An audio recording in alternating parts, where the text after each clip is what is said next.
pertencente à conta do usuário, e ele é o responsável simplesmente por cuidar das transações, faz a lógica da subtração do valor ou de adição, né? Ou adição de valores, né? Ou acréscimo de valores, seria melhor esse termo, acréscimo de valores, certo? Então, mesmo a gente chegando até ao microserviço e temos esse banco independente, nesse caso, mesmo assim a gente ainda tem um gargalo, certo? Nós estamos ainda perante um problema que precisamos de alguma forma solucionar. Por quê? Se a gente tiver uma grande quantidade de requisições nesse banco, dependendo do tipo de banco que nós estamos a utilizar, se for um SQLite Tree, por exemplo, ele vai quebrar-se. Não é quebrar-se, partir, né? O termo quebrar-se, eu digo que o banco de dados vai bloquear requisições. O SQLite é um banco de dados que não permite múltiplas escritas e leituras simultaneamente. Nesse caso, ele não permite isso. Se você estiver dentro de uma tabela e estiver fazendo leitura escrita simultânea dentro de um banco SQLite, ele vai bloquear. Por isso tem aquele conceito do rollback, que é utilizado para fazer uma espera. Nesse caso, você fala no banco, é o seguinte, estás a escrever algo na tabela? Sim, eu estou a escrever.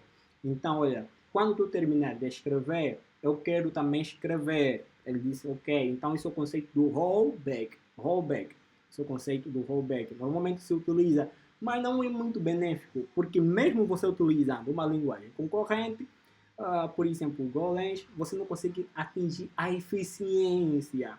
Então, o SQLite Tree aqui não é uma escolha para nós. A gente poderia migrar para o Postgres, por exemplo, seria melhor, entende? Seria melhor, por favor. Então, o que acontece?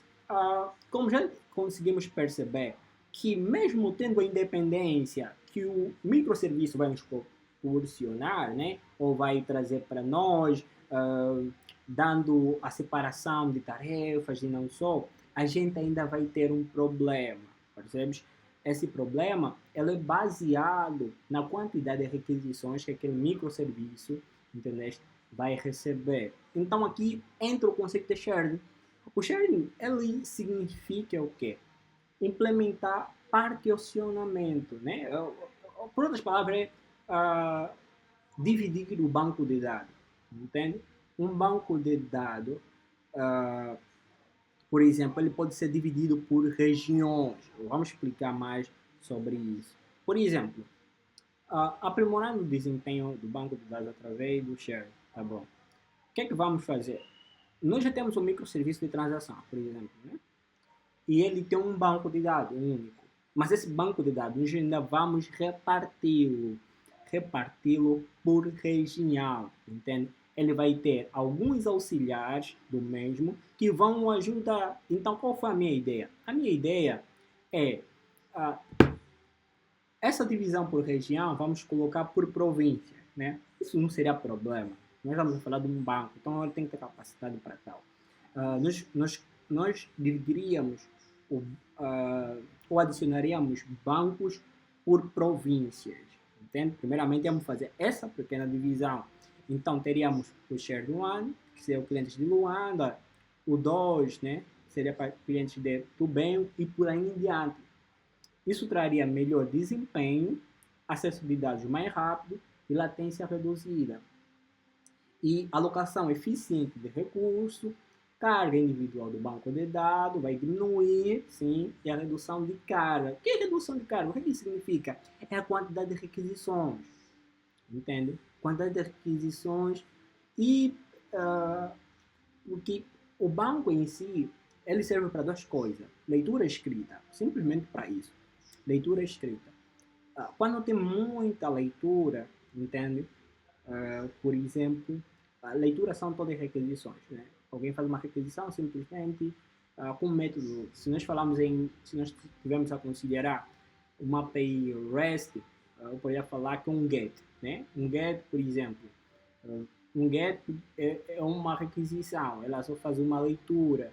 Se for o POST e outros métodos a seguir ao POST, como delete, update e não só, todos esses métodos são de escrita, teoricamente, entende? São escrita. Mesmo apagando algo, nós estamos a considerar que aquilo é uma escrita, entende? O que acontece? Tendo essa objetividade de pegar no microserviço que nós já temos, pegando um dos bancos de dados, por exemplo, estamos a falar do banco de transações, reparti-lo em várias partes vai proporcionar para nós maior disponibilidade de serviço. Mas vamos explicar melhor, eu irei explicar melhor daqui a pouquinho. Daqui a pouco já, vamos lá seguir. Então, o que significa fragmentação de banco de dados? Eu estou a falar tanto aqui. Então, a fragmentação, né, do banco de dados é o processo de armazenamento, né, de um grande banco de dados em várias máquinas. Por exemplo, uma única máquina ou servidor de banco de dados pode armazenar e processar apenas uma quantidade limitada de dados. Então, chama-se fragmentação de banco de dados e soluciona a limitação dividindo os dados em partes menores, chamada de fragmentos. Entende? E armazená-los em vários servidores de banco de dados. Então, todos os servidores de banco de dados geralmente têm a mesma tecnologia subjacente e trabalham junto para armazenar e processar grandes volumes de dados. E por que a fragmentação de banco de dados é importante? E por que eu cheguei à conclusão que o Banco BAE deve utilizar fragmentação de banco de dados? Porque à medida que uma aplicação cresce, por exemplo, o número de usuários da aplicação, e nós conseguimos ver isso. Nos primeiros slides que eu mostrei, eu consegui mostrar que o BAE cresceu organicamente, nesse caso, ele teve um grande número de usuários. Atualmente, o Banco BAE tem um grande número de usuários. Então, esse grande número de usuários fez com que a aplicação crescesse, mas então ela tem que lidar com esse novo usuário. Se os antigos usuários faziam, por exemplo, 100 mil requisições, esses novos usuários farão mais do que 100 mil requisições. Então, o teu sistema tem que estar preparado para isso, entende? Por exemplo, à medida que uma aplicação cresce, o número de usuários da aplicação e a quantidade de dados que ela armazena aumenta com o tempo. O banco de dados torna-se um gargalo, né? Quando o volume de dados fica muito grande, e muitos usuários tentam usar a aplicação para ler ou salvar informações simultaneamente, né? De forma concorrencial. A aplicação fica mais lenta, isso está acontecendo com o Banco BAE. A aplicação está muito lenta,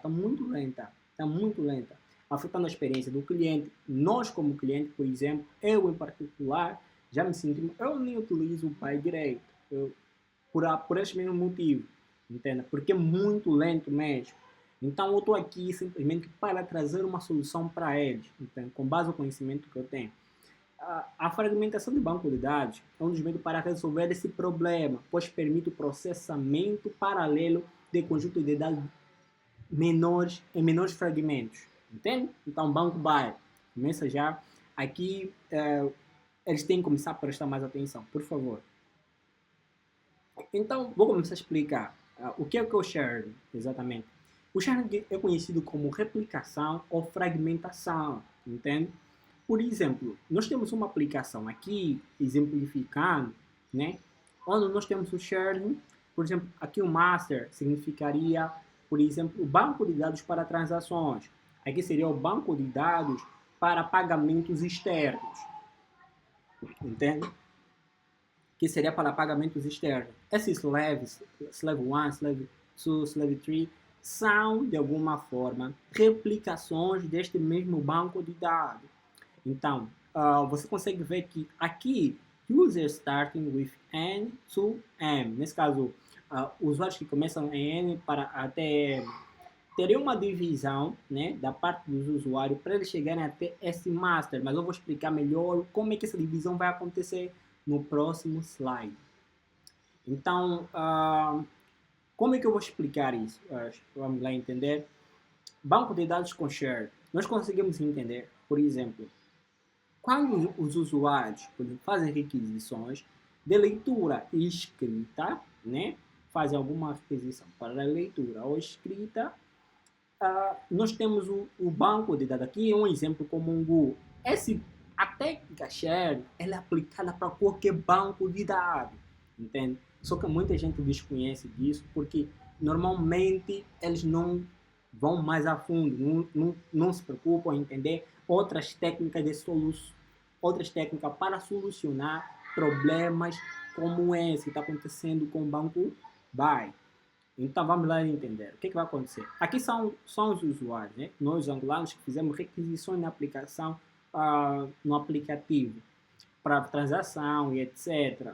Nós transacionamos e recebemos respostas através do banco de dados dele. Eu não sei onde é que está o banco de dados, se eles utilizam Mongo ou utilizam uma outra infraestrutura do Azure, por exemplo, lá pode também ter Mongo, se utilizam Postgres, se utilizam uma... Eu não sei, entende? Então, para dar aqui um exemplo, isto é aplicado para qualquer banco de dados relacionado. E mesmo um banco de dados não relacional, por exemplo, o nosso NoSQL, que é o Mongo, ele também é aplicado da mesma forma, entende? É aplicado da mesma forma. Então, o que é que acontece? Aqui nós temos o conceito, nesse caso temos o Mongo, e aqui temos os servers, por exemplo, temos os servidores. Temos vários servidores. Vamos considerar que esse servidor aqui é o servidor simplesmente para pagamentos. Essa aqui vai ser o servidor simplesmente para transações internas. Essa aqui seria para, por exemplo, transações externas, certo? Que seriam pagamento de luz, água e não só.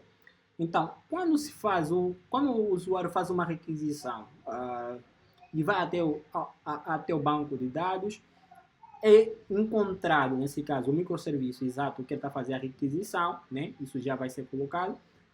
E após isso, o que vai acontecer?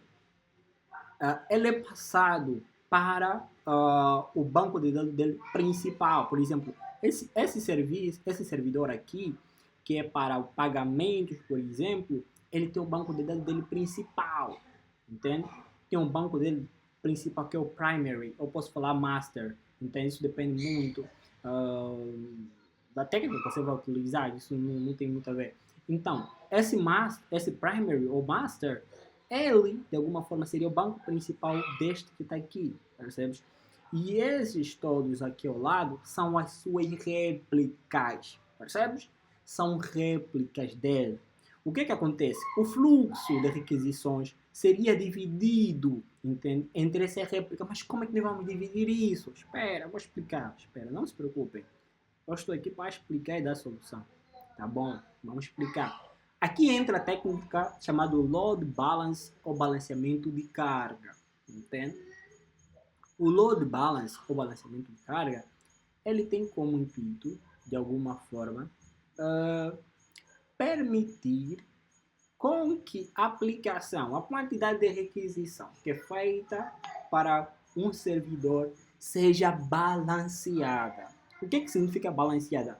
Porque quando muitos usuários ficam no mesmo servidor, entendeu? Esse servidor tem um banco de dados. Então, eles fazendo requisições demasiada para, por exemplo, para transações, né? Se